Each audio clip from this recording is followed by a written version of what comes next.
네, 전해드린 대로 이 검찰이 단식 중인 이재명 대표가 병원으로 이송된 날 두 번째 구속영장을 청구하면서 전국이 지금 급속도로 얼어붙고 있습니다. 두 분과 함께 정치권 소식을 좀 자세히 짚어보도록 하겠습니다. 노동인 파이낸셜 뉴스 주필 김상일 전 민주당 부대변인 나오셨습니다. 안녕하십니까? 안녕하세요. 네, 반갑습니다. 자, 어제 이재명 대표 병원으로 이송이 되고 2시간 정도 후에 검찰이요 이재명 대표에 대해서 두 번째 구속영장을 청구를 했죠. 민주당이 강하게 반발을 했는데 야당과 또 한동훈 법무부 장관의 입장을 이어서 들어보도록 하겠습니다. 병원에 긴급 이송된 상황에서 중앙지검에서 영장 청구를 전격적으로 한 것입니다. 이는 윤석열 검사 독재 정권의 폭거이자 파렴치하고 잔인한 영장 청구라고 할 것입니다. 수사받던 피의자가 단식해서 자해한다고 해서 사법 시스템이 정지되는 선례가 만들어지면 안 된다고 생각합니다.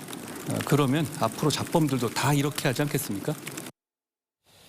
자, 들어보셨습니다만 이 잔인한 영장 청구다. 아니면 피의자가 단식한다고 사법 시스템이 정지해서는 안 된다. 이렇게 의견이 맞서고 있는 상황이죠. 이 대표가 병원으로 이송될 정도로 건강이 악화됐지만 검찰은 일단 일정대로 영장을 청구한 상황입니다. 이 상황은 어떻게 노 교수님께서 어떻게 보십니까? 글쎄요, 일단 이재명 대표가 이제 건강을 상하지 않길 바랍니다. 예. 정치가 어떻든 간에 개인의 건강이 너무 심하게 상하면 안 되겠죠. 네. 근데 지금 민주당에서 잔인한 영장 청구라고 얘기하고 있는데 선후가 좀 잘못된 겁니다. 어떻게요? 왜냐하면 지금 무슨 단식하고 대표 입원해 있는데 영장 청구했다 지금 그 얘기 아니겠습니까? 그렇죠. 네, 그에 맞춰서. 근데 그게 아니고 검찰의 수사와 영장 청구 일정에 맞춰서 이재명 대표가 단식을 시작한 겁니다. 왜냐하면 정기국회가 시작할 때 이미 정기국회 일정이 나와 있거든요. 예. 9월 21일, 25일 두 번의 본회의만 예정이 돼 있습니다. 예. 이미 예정이 오래돼 있던 거죠. 그래서 그걸 역산해 보면 9월 18일 또는 19일 날 영장 청구를 해야만 20일 날 본회의 보고하고 21일 날 표결하든지 아니면 21일 날 본회의 보고하고 25일 본회의 표결하든지 네. 그 두 가지밖에 선택지가 없습니다. 예. 그래서 이미 18 또는 19일 날 영장이 청구될 거라고 이미 오래전부터 다 예상을 해왔습니다. 많은 그렇죠. 평론가들도 그렇고요. 예. 예. 그거밖에 없는 겁니다. 그래서 8월 31일 날 단식을 시작하면 21일, 25일 이때쯤 되면 단식을 계속하기는 어려울 거고 예. 아마도 이제 병원에 입원하는 그런 상황이 벌어져서 체포동의안 표결 때는 병원에 있을 것이다. 이런 얘기가 이미 오래전부터 예상이 돼 왔던 겁니다. 그 단식에 전혀 그런 예상에 전혀 어긋나지 않는 건 거죠. 예. 알겠습니다. 만약에 9월 21일, 25일 이때 본회의 표결에서 안 되거나 본회의 표결이 안 되거나 네. 아니면 부결되면 그다음에는 10월에는 국정감사가 있고요. 11월에도 지금 본회의 예정된 날짜가 없습니다. 예. 그러니까 12월에 갈 수밖에 없는 거죠. 네, 그런 일정에 맞춰서 이재명 대표가 단식을 한 것이다. 네. 그래서 방탄용 단식이다. 이렇게 얘기할 수밖에 없는 이유가 바로 거기에 있는 알겠습니다. 겁니다. 예. 잔인한 영장 청구는 절대 아니다. 이렇게 이해를 좀 하면 될 것 같습니다. 자, 이런 상황에서 이르면 21일 본회의 지금 말씀을 해주셨습니다만 본회의 때 이 대표 체포 동의안 표결이 지금 유력한 상황인데 지금 강성 지지층들이 온라인에서 부결 확답 인증 문자 이거를 지금 올리고 있어요. 민주당 내에서 부결 분위기가 커지는 분위기 같아 보이는데 이번 이후에도 비명계 의원들 기류는 어떻게 좀 바뀐 상황이 있는지 당내 상황에서는 어떻습니까 지금? 아무래도 당대표가 저렇게 병원에 입원을 하고 네. 그런 건강이 좀 악화되고 이런 상황이라 주류의 목소리와 다른 목소리를 내는 쪽의 목소리는 당연히 좀 위축이 되는 그런 분위기가 좀 있고요. 예. 그게 일종의 도리이기도 하기 때문에 목소리를 자제하는 분위기도 있습니다. 예. 어쨌든 지금 우리가 소위 말하는 강성 지지층에서 이렇게 문자를 보내는 거 이런 건 저는 이해를 해요. 그러나 그걸 인증 문자를 또 다시 보여줘가지고 압박을 하는 듯한 이런 개인의 양심에 따르는 투표를 강압하는 듯한 이런 행위는 저는 민주주의 원칙에 좀 어긋난다 이렇게 좀 생각이 들고요. 네.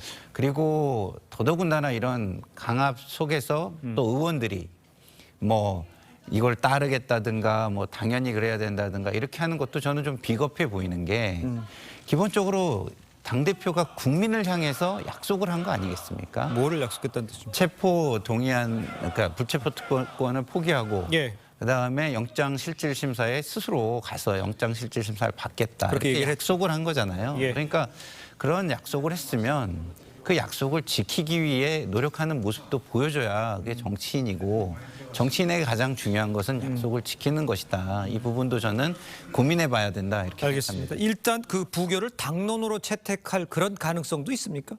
그러니까 일부 강성 그 목소리를 내는 의원님들은 그런 얘기를 하죠. 그러니까요. 예, 그런데 저는 그거는 좀 부적절하다고 생각하고요. 네네. 그런 정도의 뭐 성숙성은 그런 강론으로 채택하거나 하지 않을 정도의 성숙성은 저는 있다고 좀 생각하기 때문에 예. 그럴 가능성은 좀 낮다고 보여지는데요. 어쨌든 이렇게 강한 목소리를 내는 의원들께서 과연 당을 위해서 그러는 것인지 자기 개인의 공천을 위해서 그러는 것인지 한 번 더 생각해 볼 대목이라고 생각합니다. 알겠습니다.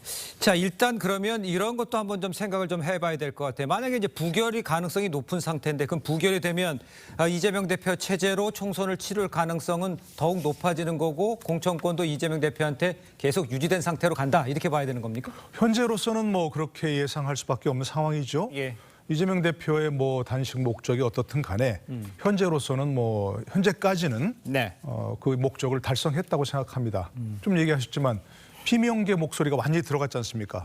사실 속으로 생각이 어떻게 하든 간에 지금 상황에서 뭐 이 대표를 비판하겠습니까? 어떻게 하겠습니까? 네. 더더구나 뭐 저런 상황에서 체포 동의안을 가결시켜야 한다 이렇게 얘기할 수 있는 목소리는 다 들어갔지 않습니까?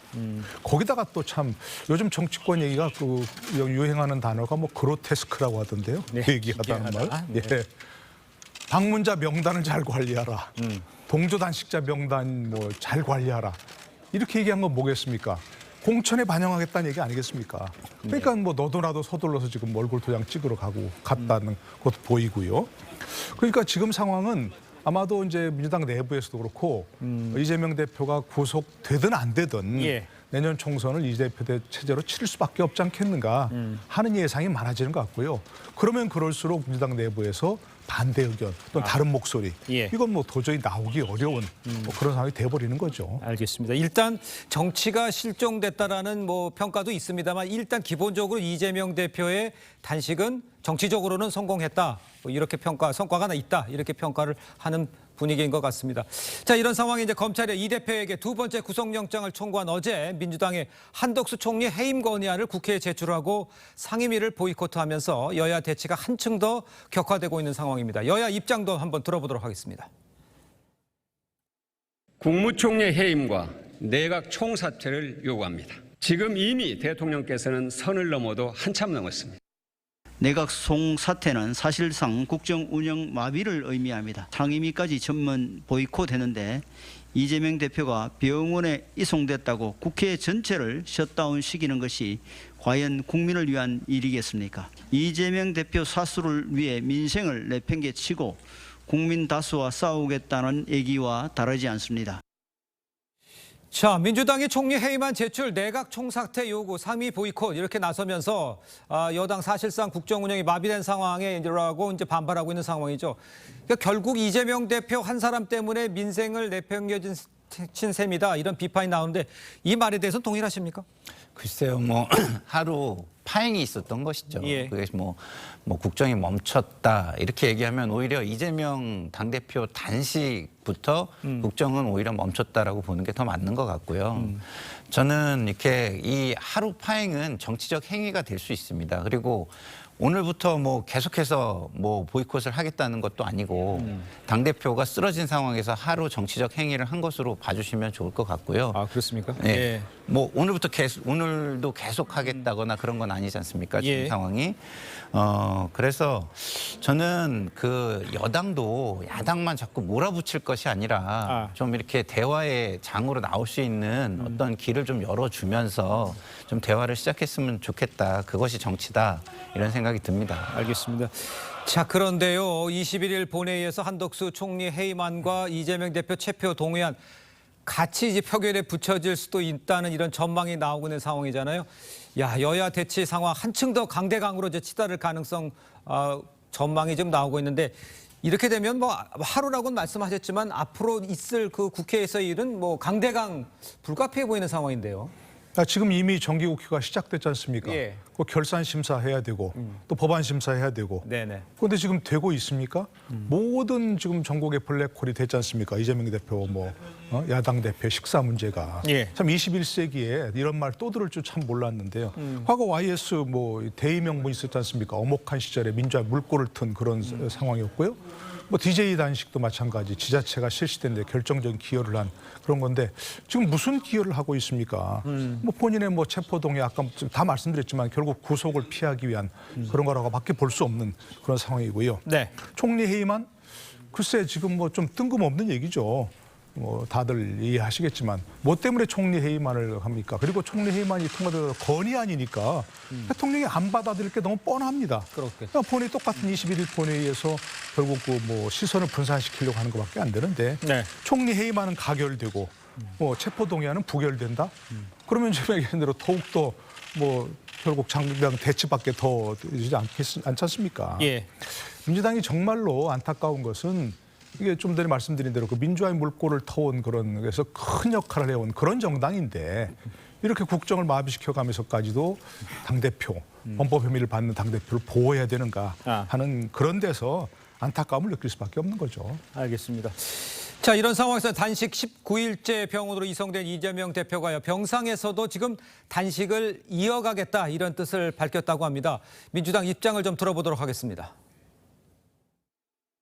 녹색병원은 단식 치료에 경험이 있는 전문의들이 있고 그 치료를 뒷받침할 시설이 완비된 병원으로 의료진이 권유한 곳입니다. 이 대표는 녹색병원 이송 후에도 병상에서 단식을 이어가겠다고 밝혔습니다. 최소한의 수액 치료 외에는 일체의 음식 섭취를 하지 않을 계획입니다. 자, 단식에 대해서 여러 이야기를 달고 또 분석을 하고 이런 것이 맞는지는 모르겠습니다만 이재명 대표 녹색병원으로 이송된 것도 이야기가 많았었고요. 이송된 후로도 단식을 계속되고 하겠다 이런 의지를 굽히지 않고 있는 상황에 일체 음식 섭취를 하지 않고 최소한이라지만 이 병원에서 수액을 맞는 상황. 이걸 보고 이제 이게 단식 맞냐라는 이야기도 있는데 그런 지적에 대해서는 어떻게 생각하십니까? 아니 입장에 따라 그런 비판을 할 수도 있다고 저는 생각을 해요. 예. 왜냐하면 그 양희영 원영 의원이 그 꽃소금을 갖다 놨을 때 네네. 그거에 대해서 단식을 좀 훼손한다 그래가지고 그거를 막 혼내고 그런 경우도 있었지 않습니까? 예. 그런 상황에서 이것이 사람마다 평가는 다를 수 있겠지만 어쨌든 이재명 대표 입장에서는 최초의 단식 방식을 계속 유지할 수 있는 건강 상태는 아니기 때문에 현 상황에서 본인이 할 수 있는 최선의 단식 방안을 찾겠다 이런 것으로 좀 보이고요. 네. 그러나 어쨌든 결기는 처음보다는 좀 떨어져 보일 수도 있고 예. 사람이 보기에는 그리고 효과도 처음의 방식보다는 좀 떨어져 보일 수 있는 방식이라 다른 어떤 출구를 빨리 찾을 수 있는 것이 더 낫지 않을까 저는 개인적으로 그렇게 생각을 하고 있습니다. 알겠습니다. 지금 출구 전략 이야기를 해주셨습니다만 그간 야당 대표의 단식 여권에서 방문을 해서 출구를 터주곤 했었는데 아직 여권 지도부 방문 소식은 없고요. 오늘 문재인 대통령 서울에 와서 이제 9.19 행사에 참석을 하지 않습니까? 일부에서는 문재인 대통령이 왜 거길 가야 되느냐 이런 문제 이야기도 있습니다만 방문하는 것으로 출구 전략이 될 수 있는지 요거는 어떻게 보십니까? 글쎄요, 출구 전략을 자꾸 얘기하는데 단식을 하는데 본인이 그만두고 먹으면 되는 거지. 그걸 왜 누군가 말려줘야 한다고 얘기 드는 건 참 어이없는 우스운 얘기죠, 사실은. 예. 본인 그 단식을 조롱하는 게 아니고요. 네네. 참 글쎄요. 물론 정치 문법이란 걸 압니다. 과거에도 그랬고요, 이렇게. 네. 그래서 누군가가 이제 특히 여당이나 아니면 대통령실에 나서서 말려주면 그걸 명분으로 삼아서 단식을 중단하고 같이 정치를 복원하자. 이런 정치 문법은 알고 있는데 예. 왜 그런 것마저도 안 하느냐 참 아쉬운 부분이긴 합니다. 근데 아마도 이제 그 여권이나 대통령실에서는 이 이재명 대표 단식을 정말 명분 없는 단식이라고 보는 거겠죠. 예. 이제 말씀드린 대로 YSDJ 단식은 정말 모든 국민들이 관심 갖고 지켜볼 만한 그런 명분이 있었지 않습니까? 예. 이건 구속 피하려는 그런 단식이라고 보여지니까 아마도 누가 말리든 말리지 않든 간에 이 문재인 대통령이 방문하든 안 하든 간에 25일이 무사히 지나면 단식 중단하지 않을까 싶습니다. 알겠습니다. 국회 일정에 따라서 단식을 중단할 것으로 보고 결국 출구 전략은 본인이 해야 되는 것 아니냐 이런 이야기로 이해를 할 수 있을 것 같습니다. 자, 다음 소식도 짚어보도록 하겠습니다. 문재인 전 대통령 오늘 서울에서 열리는 9.19 평양 공동선언 5주년 기념 행사에 참석을 합니다. 문 전 대통령 퇴임 후에 서울에서 공식 일정을 소화하는데 이번이 처음입니다. 자, 일단요, 최근 논란이 되고 있는 이 감사원의 문재인 정부 통계 조작 의혹 발표에 대해서 문 대통령이 직접 언급을 할지 또 윤 정부 국정 운영에 대한 메시지를 낼지 이 부분에 대해서는 어떻게 생각하십니까? 글쎄 아마 이제 뭐 특히 9.19 공동선언이 남북 관계 문제 아니겠습니까? 만약에 이제 문재인 전 대통령이 윤석열 정부를 비판한다면 네. 남북 관계가 자기 때는 뭐 정말 좋았는데 극도로 후퇴했다. 지금 일촉즉발의 상황이다. 예. 이렇게 얘기를 하시겠죠. 뭐 그러나 그건 뭐 아마도 입장에 따라서는 그때는 가짜 평화였고 굴종의 평화였고 지금은 정말 우리가 강력한 안보 태세를 갖춰서 뭐 도발을 막고 있다. 뭐 이렇게 얘기할 수 있는 것이고요. 예. 뭐 민주주의 후퇴 또 뭐 아마 문 정부 때는 뭐 경제 지표가 뭐 너무나 좋았는데 지금은 모든 데서 나쁘다. 이렇게 비판할 수는 있겠죠. 지금 이 문제를 놓고 보면서요. 당시에 도저히 이해되지 않았던 상황이 이해가 됩니다. 그 여러 가지 국민 대화에서 문재인 전 대통령이 당시 대통령이 부동산만은 자신 있다라고 여러 차례 얘기했지 않습니까? 그렇습니다. 그게 왜 그랬는가 생각하니까 조작된 통계를 보고받으니까 잘 되고 있습니다. 각하. 예. 이렇게 보고를 받으니까 그것만 자신 있다고. 시중의 사람들은 다 지금 부동산 문제가 심각하다고 생각하는데 예. 대통령이 그렇게 얘기하고 있는 게 왜 그럴까 생각했는데 그 이해가 되는 거죠. 그런 것들이. 그 중간에 임기가 남은 통계청장을 갑자기 경질해버리고 예. 새로운 통계청장은 좋은 통계로 보답하겠습니다. 이렇게 얘기한 것들이 왜 그랬는가 지금 생각하면 이해가 되는 것들이죠. 알겠습니다. 통계 조작에 대한 얘기를 좀 해주셨는데 그 내용을 좀 안으로 좀 들어가 보면요. 그 문재인 대통령이요, 전 대통령이 SNS에 자신의 집권 기간 고용률이 사상 최고였다는 내용의 보고서를 공유하게 했었습니다. 그런데 이 보고서 작성자 문재인 정부 소득주도성장 특위의 위원장을 지낸 인물 이 부분도 조금 문제가 있어 보인다 이런 지적 많습니다.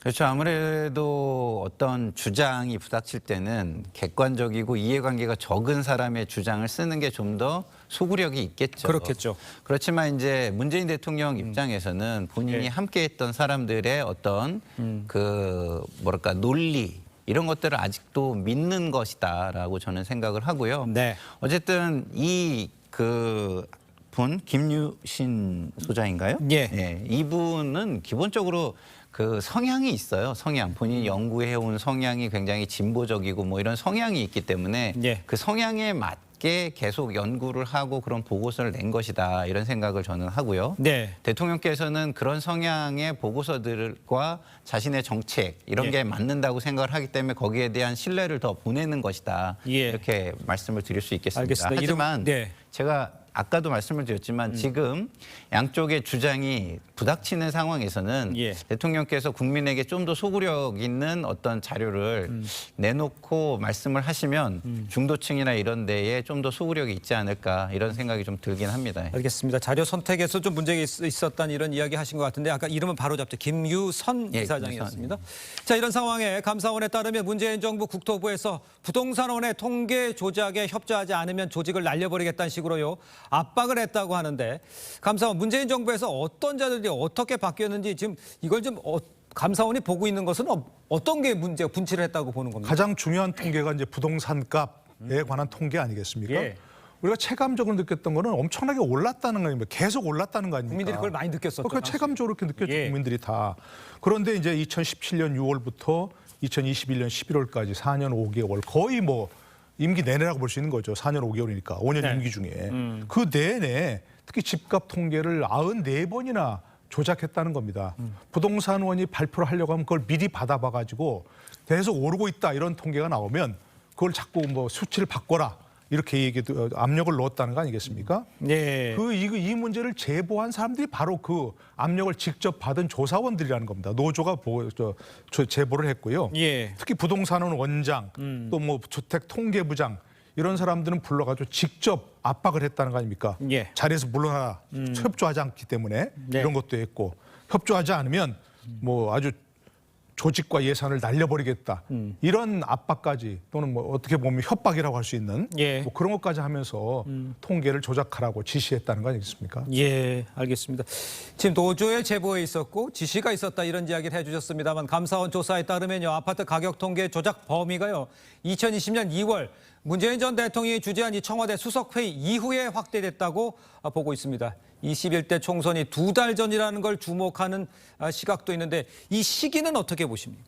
그러니까 뭐 그 다른 그 세력에서 볼 때는 충분히 저런 비판을 가할 수도 저는 있다고 봐요. 그렇지만 네네. 좀 전에 노동일 교수님께서 말씀하신 대로 실제로 그 숫자 자체를 예. 압박해서 손댔거나 이런 부분이 있다면 저는 그건 큰 문제라고 보고요. 예. 그렇지만 기준을 어떤 방향이나 기준을 다르게 제시한 거라면 그것은 제가 볼 때는 그 정권이 바뀌는 그런 거와 똑같이 항상 정책의 방향성이라는 건 다를 수 있겠다 이런 생각이 좀 들고 예. 다시 말해서 이게 팩트 자체를 바꾼 것이냐 아니면 기준을 다르게 가져간 것이냐 이거를 좀 더 수사나 조사를 통해서 확실히 할 필요는 있겠다 이런 생각이 듭니다. 그러니까 조사나 수사를 통해서 네. 그 숫자가 결론적으로 다르게 나오게 만들었다는 거를 그거는 그렇게 문제가 했다면 있는 문제가 거죠. 그렇죠. 그건 문제가 그렇게 있는 거죠. 조작이 됐다면 문제가 있는 거고요. 예. 근데 기준 자체를 이렇게 보는 게 좋겠다라는 어떤 기준을 바꾼 것이라면은 그것은 저는